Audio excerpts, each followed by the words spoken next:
नमस्ते दोस्तों। क्या आपने कभी सोचा है एक इंसान अकेला क्यों नहीं रहना चाहता? क्या होता है उसके दिल और दिमाग में जब वह अपने अकेलेपन से सामना करता है? आज हम इस बढ़ती हुई समस्या के बारे में बात करेंगे। अकेला रहना किसी भी व्यक्ति के लिए एक अनोखा अनुभव होता है। जब हम अकेले होते हैं हमें हमारे मन की गहराइयों में उतरने का मौका मिलता है। लेकिन क्या आपको पता है अकेले रहने से बहुत से लोग घबरा जाते हैं। लेकिन क्यों? अक्सर लोग अकेलेपन से घबरा जाते हैं क्योंकि उन्हें लगता है कि उनका कोई असली साथी नहीं है। और दुख की बात यह है कि वे लोग खुद को अपना साथी नहीं मानते, ऐसा कोई जो उनके साथ हर कदम पर हो। इसी कारण उन्हें अजीब सा महसूस होता है, जैसे उनका कोई एक हिस्सा अधूरा है। अकेलेपन का असर हमारे शरीर और मन पर भी होता है। कुछ लोग अकेलेपन में अपने आप को खो देते हैं और उनका आत्मविश्वास कम हो जाता है। वह महसूस करते हैं कि उनका कोई सुनने वाला नहीं है, कोई समझने वाला नहीं है। लेकिन दोस्तों, जैसे कि सिक्के के दो पहलू होते हैं, वैसे ही क्या आपने कभी सोचा है कि अकेले रहने के क्या क्या फायदे हो सकते हैं? हम इस वीडियो में इन सभी सवालों का जवाब देंगे। तो अगर आप भी अकेलेपन से गुजर रहे हैं या आपको लगता है कि किसी को अकेलेपन का सामना करना पड़ रहा है और यह अकेलापन एक बुरी बात है, तो यह वीडियो आपके लिए है। तो चलिए शुरू करते हैं। आज की कहानी एक नौजवान लड़के और उसके व्यापारी पिता की है। और जैसे कि हर नौजवान युवक का यह सपना होता है कि वह अपनी अलग पहचान बनाए और उसकी यह अलग पहचान उसकी योग्यता पर बनी हो और वह कुछ ऐसा कर दिखाए जिस पर उसे गर्व हो। कुछ ऐसा ही सोचना था उस व्यापारी के बेटे का। बहुत समय पहले की बात है। जापान में एक व्यापारी रहता था जो उस शहर का सबसे अमीर व्यक्ति था। उसके पास सब कुछ था।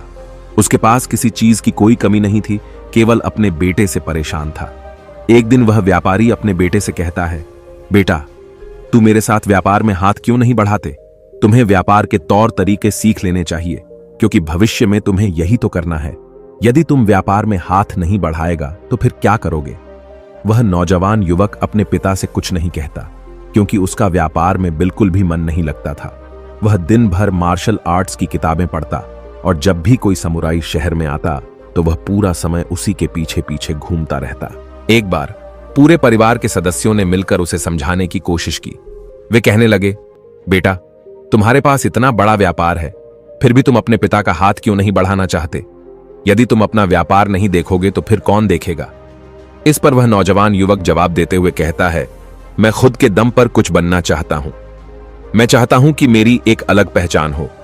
लोग मुझे मेरे कामों के वजह से जाने और इसलिए मैं इस देश का सर्वश्रेष्ठ तलवारबाज बनना चाहता हूं।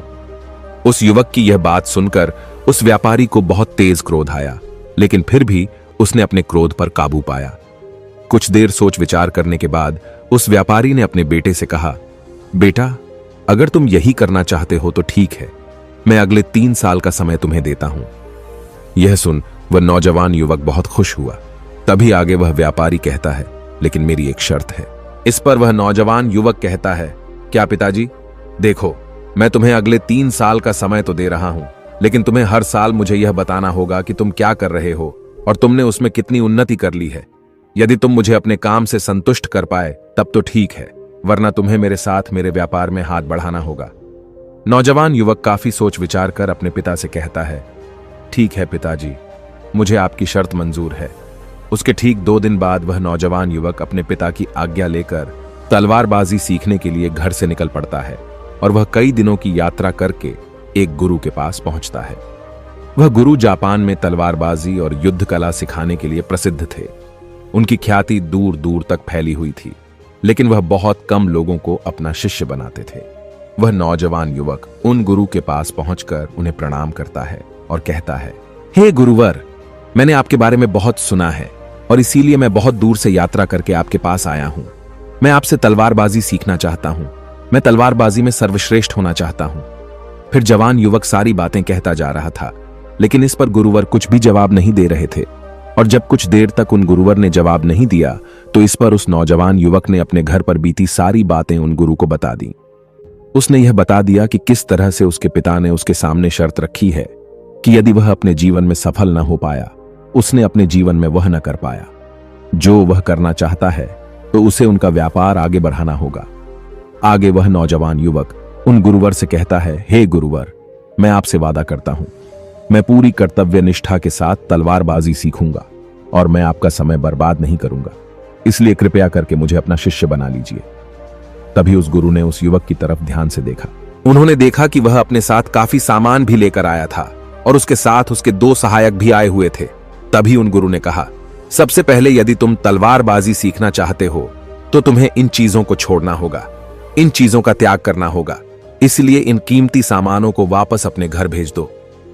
उस नौजवान युवक ने गुरु की आज्ञा का पालन किया। उसने सारा सामान अपने सहायकों के हाथों वापस घर की ओर भेज दिया। आगे गुरुवर उस नौजवान युवक से कहते हैं, देखो, यदि तुम तलवारबाजी सीखना चाहते हो और इसमें सर्वश्रेष्ठ होना चाहते हो तो तुम्हें 2 शर्तें माननी होगी। इस पर वह नौजवान युवक कहता है, गुरुवर, आप जैसा भी कहें, मैं सब करने के लिए तैयार हूं, लेकिन मुझे अपना शिष्य बना लीजिए। तभी गुरुवर उस युवक को पहली शर्त बताते हुए कहते हैं, तुम्हें यहां पर सामान्य लोगों की तरह ही अपना जीवन बिताना होगा और सारे कार्य तुम्हें खुद ही करने होंगे। इस पर नौजवान युवक कहता है, जी गुरुवर, जैसा आप कहें। आगे गुरुवर उस नौजवान युवक को दूसरी शर्त बताते हुए कहते हैं, यदि एक बार तुम्हें तलवारबाजी की शिक्षा को ग्रहण करना शुरू कर दिया तो तुम्हें उसे पूरा करना ही होगा, तुम इस बीच उसे छोड़कर नहीं जा सकते। इस पर वह नौजवान युवक कहता है, ठीक है, आप जैसा कहें, मुझे सब मंजूर है। उन गुरुवर ने उस नौजवान को अपना शिष्य बना लिया, लेकिन वो नौजवान यह नहीं जानता था कि उनके सिखाने का तरीका बहुत अलग था। एक दिन उन गुरुवर ने उस नौजवान युवक को अपने पास बुलाया और कहने लगे, बेटा, जैसे तुम उठते बैठते हो, चलते फिरते हो, जैसे तुम सांस लेते हो, वैसे ही तुम तलवार भी चलाते हो। यह तुम्हारे ही शरीर का हिस्सा है, इसलिए सबसे पहले तुम्हें सचेत होना होगा। तुम्हें जानना होगा कि तुम क्या कर रहे हो, तुम किस अवस्था में हो। तुम्हें जागरूक होने की आवश्यकता है, इसलिए आज से ही सचेत होकर सारे काम करना शुरू कर दो और ऐसा तब तक करो जब तक यह तुम्हारा स्वभाव न बन जाए। उस युवक ने उन गुरुओं की बात मान ली। वह एकाग्र होकर अपने कामों पर ध्यान देने लगा। वह अपने चलने फिरने, अपनी सांसों पर ध्यान केंद्रित करने लगा।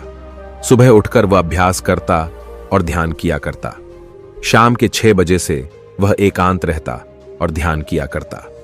ध्यान करने के बाद करीब 9 बजे के बाद वह सो जाया करता और ठीक सुबह 4 बजे अंधेरे में उठकर वह तलवारबाजी का अभ्यास करने लगा। और यह सब उसे एकांत में रहकर ही करना था और यह सारी क्रियाएं दोपहर के 2 बजे तक यूं ही चलती रहती और इस समय के दौरान न तो कहीं जाना और न ही किसी से मिलना। यहां तक कि उस युवक को किसी से बात करने की भी कोई अनुमति नहीं थी और बचे हुए 4 घंटे अर्थात दोपहर को 2 बजे से शाम को 6 बजे तक वह बाकी सभी शिष्यों के साथ मिलकर आश्रम की देखरेख करता, आश्रम की सफाई करता और शाम के 6 बजने के बाद अकेले रहने का नियम दोबारा से लागू हो जाता। ऐसे करते करते करीब 3 सप्ताह बीत चुके थे और वह नौजवान युवक भी अब तक पूरा मन लगाकर सीखने की कोशिश कर रहा था। लेकिन जैसे जैसे समय बीतता जा रहा था, उस नौजवान युवक का जोश ठंडा पड़ रहा था। अब उसके लिए उस आश्रम में एक एक पल बिताना बहुत मुश्किल हो रहा था। अब उस नौजवान युवक ने अपने गुरु की बातों को अनदेखा करना शुरू कर दिया था। वह उन सभी नियमों को तोड़कर अपने सभी गुरु भाइयों के साथ मिलकर गप्पे लड़ाने लगा था। वह उन्हें अपने व्यापार की बातें बताता, उसके पास क्या कुछ है, वह उसका बखान किया करता और उस नौजवान युवक को इतना अमीर पाकर कई लोग उसके मित्र भी बन चुके थे, क्योंकि वह सोचते थे कि या तो अमीर व्यापारी का बेटा है, कभी न कभी तो भविष्य में कोई न कोई फायदा हमें अवश्य मिलेगा। देखते ही देखते उस नौजवान युवक और बाकी लोगों की दोस्ती और भी गहरी होती जा रही थी। अब से वह नौजवान युवक रातों को सोने की बजाय अपने मित्रों के साथ मिलकर आश्रम से कहीं दूर भाग जाया करता था। जंगलों में जाकर गप्पे लड़ा था, मौज मस्ती किया करता था और इस कारणवश वह सुबह उठ नहीं पाता था और इसी वजह से वह कभी ध्यान भी नहीं कर पाता था। एक दिन उन गुरुवर ने उस नौजवान युवक को अपने पास बुलाया और उससे कहने लगे, बेटा देखो, मैं जानता हूं कि तुम रात को आश्रम में नहीं रहते हो और न ही तुम एकांत में रहकर अभ्यास कर रहे हो। मैंने तुमसे पहले ही कहा था, यदि तुम्हें एक बार तलवारबाजी की शिक्षा को आरंभ कर लिया तो तुम्हें इसे पूरा करना ही होगा। और तो और, तुमने मुझसे वादा किया था कि तुम पूरी कर्तव्यनिष्ठा के साथ तलवारबाजी की शिक्षा को ग्रहण करोगे तो मेरा समय बर्बाद नहीं करोगे। और यदि तुम ऐसा ही करते रहे तो 1 साल बाद जब तुम्हारे पिता तुमसे पूछेंगे कि तुमने इस 1 साल में क्या किया, तुमने उसमें कितनी उन्नति की, तो तुम उन्हें क्या जवाब दोगे? उस वक्त तो उन्हें क्या मुंह दिखाओगे? इस पर वह नौजवान युवक कहता है, हे गुरुवर, आप सत्य कहते हैं। जब मैंने शुरू किया था तो मेरे अंदर उत्साह था, मेरे अंदर तलवारबाजी सीखने की जिज्ञासा थी, लेकिन तब मैं यह नहीं जानता था कि मुझे अकेले रहकर अभ्यास करना होगा। एकांत रहकर मैं थक चुका हूं और यह मुझे बहुत कठिन लगता है। मेरा एक एक पल जैसे मुझे काटने को दौड़ता है। जब भी मैं ध्यान करने बैठता हूं तो मेरा मन यहां वहां भागता रहता है और मैं ध्यान नहीं कर पाता, और इसी कारण मेरी चिंता और भी बढ़ जाती है। मुझे समझ नहीं आता कि यदि मैं ध्यान नहीं कर पाऊंगा तो मैं अपने अभ्यास को पूरा कैसे कर पाऊंगा। और साथ ही जब मैं एकांत में रहता हूं तब भी मेरे मन में तरह तरह के विचार चलते रहते हैं। मैं इनसे पीछा छुड़ाना चाहता हूं, लेकिन मैं इनसे पीछा छुड़ा नहीं पाता। इस पर गुरुवर मुस्कुराने लगे और उस युवक से कहते हैं, बेटा, जिस अकेलेपन से तुम भागने का प्रयास कर रहे हो, इस अकेलेपन में बहुत ताकत होती है। इसे तुम्हें समझना चाहिए। किंतु फिर भी यदि तुम इस अभ्यास को बीच में छोड़कर जाना चाहते हो तो मैं तुम्हें नहीं रोकूंगा। तुम जा सकते हो, लेकिन जाने से पहले मेरी बस एक बात मान लो। इस पर नौजवान युवक कहता है, ठीक है, बताइए आप क्या चाहते हैं। तभी गुरुवर कहते हैं, बेटा, यहां से एक दिन की दूरी पर एक बहुत ही बड़ा पहाड़ है। उसकी चोटी पर तुम्हें एक दिन और एक रात बितानी है। अर्थात तुम्हें वहां पर पूरा दिन बिताना है और सुबह तुम्हें वहां पर एक बाज नजर आएगा। उस बाज की हरकतों पर तुम्हें ध्यान देना है। ध्यान रखना, उसका तुम्हें शिकार नहीं करना, बल्कि उसकी हरकतों पर तुम्हें ध्यान देना है। वह क्या कर रहा है, क्यों कर रहा है, उसे ध्यान से देखना है। उसकी हर एक हरकत को तुम्हें समझना है। और जब तुम अगले दिन वापस लौट कर आओगे तो मैं तुमसे केवल एक सवाल करूंगा। यदि तुमने उस सवाल का सही जवाब मुझे दे दिया तो मैं तुम्हें जाने से बिल्कुल भी नहीं रोकूंगा। उस नौजवान ने काफी कुछ सोच विचार किया और उसके बाद वह गुरु की बात मान जाता है। वह उन्हें प्रणाम करके उस पहाड़ की ओर चल पड़ता है। देखते ही देखते वह एक दिन का सफर तय करके उस पहाड़ की चोटी पर पहुंच गया और उसने पूरी रात वहीं पर बिताई। और अगली सुबह होने से पहले ही वह उस बांस को ढूंढने लगा। वह जब यहां वहां देख रहा था तभी उसकी नजर उस पहाड़ की चोटी पर पड़ी। उसने देखा कि एक सुनहरा बांस चट्टान की चोटी पर बैठा हुआ है और पहाड़ के नीचे घाटियों की ओर ध्यानपूर्वक देख रहा है। वह नौजवान युवक उस बांस को देखकर झुक गया और छुपकर उसकी सारी हरकतों पर नजर रखने लगा। वह उसे देखने लगा। उस नौजवान युवक ने देखा कि कुछ चरवाहे अपनी भेड़ बकरियों को उस घाटी में चराने के लेकर आए हैं, और तभी उस युवक की नजर उस पर पड़ी जो एकदम शांत बैठा हुआ था। लेकिन तभी अचानक उसने उड़ान भरी और नीचे की ओर जाते हुए वह उन चरवाहों के पास पहुंचा। जब तक चरवाहों की नजर उस बांस पर पड़ती तब तक उसने उन भेड़ बकरियों में से एक बकरी के बच्चे को अपने पंजों में दबोचा और उसे ले उड़ा। जब तक चरवाहे कुछ समझ पाते तब तक शिकार हो चुका था। वह नौजवान युवक यह देखकर बहुत हैरान रह गया। यह समझ चुका था कि आखिर गुरु ने उसे इस चोटी पर क्यों भेजा है। वहां से वापस अपने गुरु के पास लौटा और उसने वहां पर बीती हुई सारी कहानी उन गुरुवर को बता दी। तभी गुरुवर उस युवक से कहते हैं, अच्छा, तो तुम मुझे यह बताओ कि तुमने वहां पर क्या सीखा। तभी वह नौजवान युवक कहता है, गुरुवर, वह बाज बहुत ही चालाक है। काफी देर तक तो यूं ही वह शांत रहा, लेकिन जैसे ही उसे अपना शिकार नजर आया उसने शिकार तय किया और एक उड़ान भरी, और उड़ान के साथ वह अपने शिकार को ले उड़ा। इससे हमें यह समझने को मिलता है कि वह बाज बहुत ही चतुर और बहुत ताकतवर भी है, और साथ ही साथ वह बहुत तेज भी है। इस पर गुरुवर हंसते हुए कहते हैं, बेटा, उस बात को तुमने आज देखा है, लेकिन यदि उसे तुमने करीब 2 महीने पहले देखा होता तो तुम उस पर यकीन नहीं कर पाते। ऐसे बाज केवल पहाड़ी इलाकों में ही पाए जाते हैं और इन बाजों की उम्र करीबन 80 वर्ष की होती है। लेकिन जब इनकी आधी उम्र अर्थात जब इनकी 40 साल की उम्र पूरी हो जाती है तो यह शिकार नहीं कर पाते। उसे एक महत्वपूर्ण निर्णय लेना पड़ता है, क्योंकि इस अवस्था में उसके शरीर के 3 महत्वपूर्ण अंग बेअसर होने लगते हैं। पहला, पंजे, जो कि लंबे और लचीले हो जाते हैं और शिकार पर पकड़ बनाने में कमजोर होने लगते हैं। दूसरा, चोंच, जो कि आगे की ओर मुड़ जाती है और भोजन निगलने में मुश्किलें होने लगती हैं। तीसरा, पंख, जो भारी हो जाते हैं और सीने से चिपकने के कारण पूरे खुल नहीं पाते हैं। यह उसके उड़ान सीमित कर देते हैं। भोजन ढूंढना, भोजन पकड़ना और भोजन खाना, तीनों काम करना मुश्किल हो जाते हैं। उसके पास 2 ही रास्ते बचते हैं, या तो शरीर छोड़ दें या फिर खुद में बदलाव करे। एक आकाश के बादशाह के रूप में इनका शरीर मृत्यु की ओर बढ़ने लगता है। लेकिन इनकी विशेषता तो यही है कि ये बाज अपनी मृत्यु को स्वीकार नहीं करते। जहां पहला रास्ता सरल और तुरंत समाधान देने वाले हैं, वहीं दूसरा अत्यंत पीड़ादायी और लंबा बांस पीड़ा चुनता है और खुद में बदलाव करता है। वह धीरे धीरे उड़ान भरकर किसी ऐसी जगह पर जा पहुंचते हैं जहां बहुत शांति होती है और वहां अपना घोंसला बनाते हैं। फिर वहां पर जाकर वो सबसे पहले अपनी कमजोरी अर्थात अपनी उस मुड़ी हुई चोंच को पत्थर पर मार मार कर उसे तोड़ देते हैं। अपनी चोंच तोड़ने से ज्यादा पीड़ादायक कुछ भी नहीं पक्षी के लिए। अब वह इंतजार करता है चोंच के फिर से उगाने का। उसके बाद वह अपने पंजे भी उसी प्रकार तोड़ देता है और इंतजार करता है पंजों के दोबारा उगाने का। और देखते ही देखते इनके पंजों में नए नाखून आते हैं। नई चोंच और पंजे आने के बाद वह अपने भारी पंखों को एक एक कर नोच कर निकालता है और प्रतीक्षा करता है पंखों का फिर से उगाने का। और इस क्रिया में पूरे 3 महीने लगते हैं और 3 महीनों के अंदर इन बाजों का एक नया पुनर्जन्म होता है और तब उसे मिलती है वही भव्य और ऊंची उड़ान। इस पुनर्जन्म के बाद वह 30 साल और जीता है, ऊर्जा, सम्मान और गरिमा के साथ। आगे गुरुवर इस नौजवान युवक से कहते हैं, तुम उस बाज की तारीफ कर रहे हो जो अकेले रहना पसंद करता है, शांत रहना पसंद करता है, जो पूरे 3 महीने एकांत में रहकर तपस्या करता है, अपने आप को शिकार के लायक बनाता है, तब जाकर वह कहीं शिकार करने योग्य बन पाता है।